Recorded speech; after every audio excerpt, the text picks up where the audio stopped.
Well, hello there, folks. It's Bob here at Serenity Hill. It's been a little while. We survived Snowpacolypse. You can see we got plenty of snow out here. Got some more firewood. Got firewood stacked. So we're staying warm. We did lose water, unfortunately, but I anticipated that. Lost water for a couple days, but as soon as it warmed up just a little bit, I was able to get that thawed out. And so we had water. And then the second freeze that came around, the sewer line froze up. So I had to thaw that out too. So that was a pain. But survived the brutal cold. Here I am today. I've been working out in my workshop, making room in the garage and toting some stuff out of the garage to put in the house, toting a bunch of stuff out of the house to put in the garage. Because one of the things that I did while it was too cold to work outside,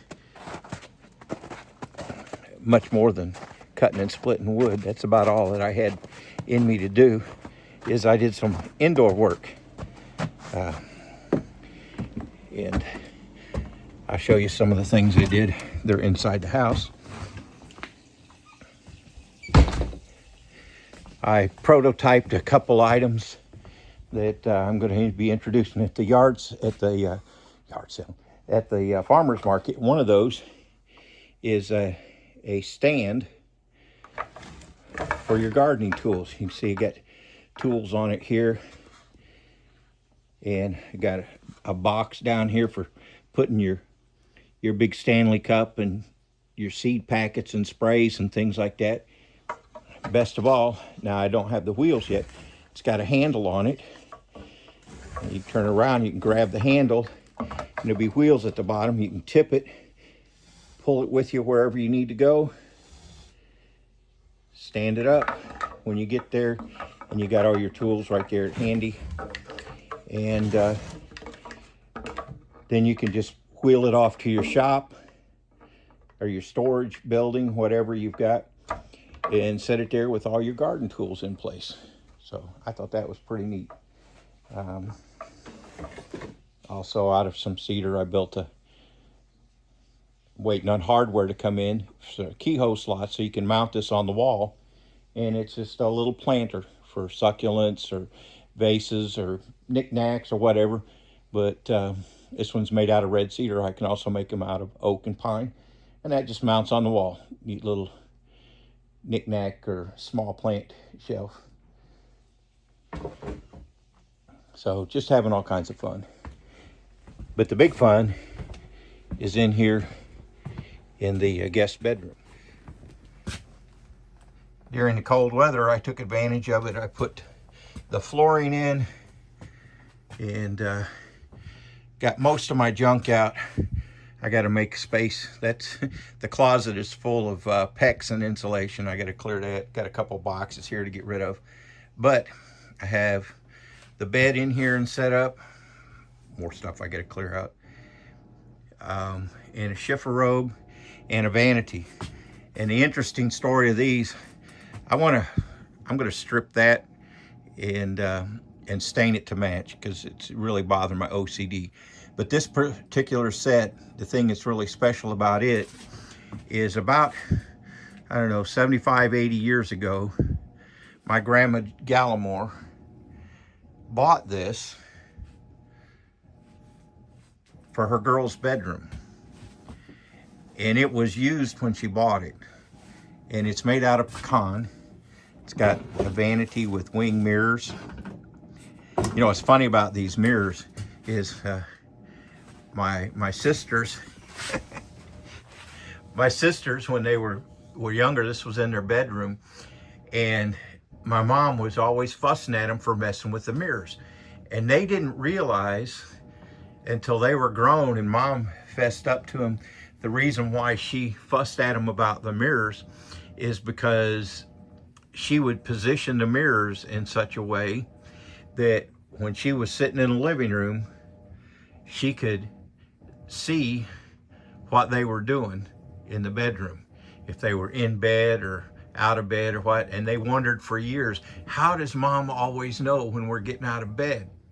Well, that's how she knew, is arranging these mirrors just so. And of course the shift robe, the mirror is loose. I gotta remount the mirror, and this piece needs a little bit of work. But my sister had it at her house, and she'd had it for years, and she's moved to a place where she doesn't have room for it, and it had been in storage up in the Chicago area. And she asked me, she said, if I bring it down, will you take it? And so now I've got it, and I think that's pretty neat, because now we've got a piece that has been in the family for 75, 80 years.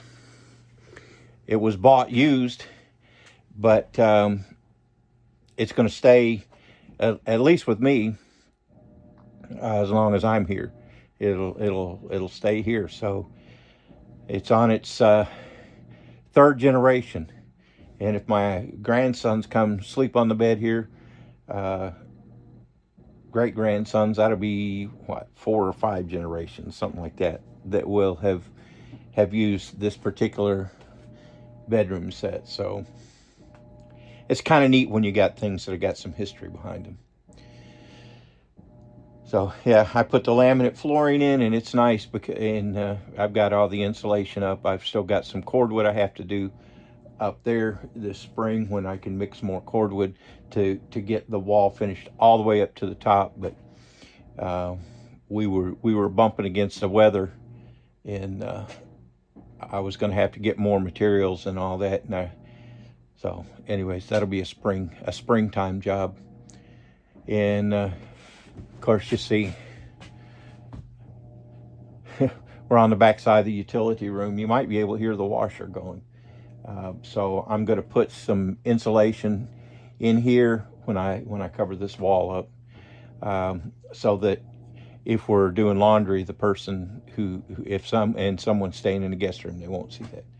So we have a guest bedroom, which is kind of neat. Now the next projects will be buying the materials to put tongue and groove on these walls and on that wall, and get all these inside walls finished up. And of course, that's going to be after I get my underpinning done. So we survived Snowpacolypse.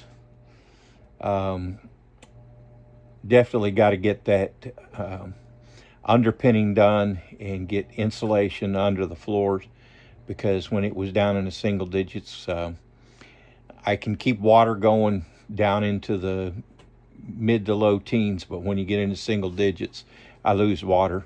So I'm hoping that when I get the underpinning and the rest of it, and get that insulated, and I'll be able to keep my water going even when it gets down into single digits. Even if I have to blow my torpedo heater underneath there for a little while to keep it warm, so I don't lose water. But at any rate, that's what we're doing. But I just couldn't wait to share that with you, that I've got the guest bedroom serviceable, not finished, but serviceable. And that'll be kind of nice. And then projects coming up. I got a lot of work to do outside. So as soon as the snow's gone, I'll get the area where that shed is, I'll get it cleared, or was that portable building cleared out. And I've been doing some thinking on that, and I'm thinking with some furring strips and some heavy plastic, some greenhouse plastic. I'd make a nice greenhouse. It's 10 by 20, so I'd make a nice greenhouse. So I'll get the frame stripped off and everything emptied out, and grandson and I'll move it over by the garden area, and I'll set that up as a greenhouse. So poor man's greenhouse, but might as well reuse it. It's a shame. The covers, the frames on those things will last nearly forever, unless the wind really gets to it or something falls on it. but the covers don't last, and you cannot buy a cover. You have to buy the whole thing, which is a real pain in the neck. But it's almost tempting to find one on sale and buy one just to keep the cover and find someone to scrap the tubes. But anyways, and then also as some of the snow gets gone and the ground gets a little softer, I've got some mulch that I've got to dig out of my mulch pile and put on the garden, get incorporated in that, getting ready for the spring, and hope that my garden goes better this year than it did last year. Last year the drought hit, and I had that fresh soil, and it just did not want to grow in it. It just did not want to grow. So I don't know, disappointing. Hopefully this year we'll do better. But it's kind of nice after all that cold to be able to stand out here in my flannel shirt and be actually kind of comfortable. All right, we'll give you one last look at all the snow. I know there's other people. I feel for the people out in North Carolina, or is it South Carolina, whichever, that are getting all that cold wind and snow. And like, I feel your pain. Been there. But ours wasn't as bad as they said it was. The only the thing that was bad is that we got snow, and then we got about 2 inches of snow, then we got about 2 inches of wintry mix on top of that, and then we got a couple more inches of snow, and boy, that was not good. If we hadn't had four-wheel drive in the truck, we wouldn't have gotten out. But the county did come and plow clear the snow off our road last Tuesday, so that helped a lot. All right, hope you and yours are doing well. Just catching you up on what I got going on. Just building stuff, getting ready for farmers market, getting things done in the house as we can, and trying to stay warm. We appreciate you taking the time to watch our videos. Share it with your friends, like, subscribe. I'm really hoping that in the next year, 2026, we can get up to over 1,000 subscribers. And when we hit 1,000 subscribers, I'm going to have a special giveaway on something that's handcrafted out of wood from one of these trees that I've had to cut down on this property. So you'll have, whoever wins that will have a little piece of Serenity Hill with them. All right, thanks for stopping by. Get out there and do something. If you've never done it before, that's all right. Give it a shot anyway. Make things happen for yourself. And don't be afraid to try something new. It's Bob at Serenity Hill. Thanks for stopping by, and we will see you on the next one. Bye now.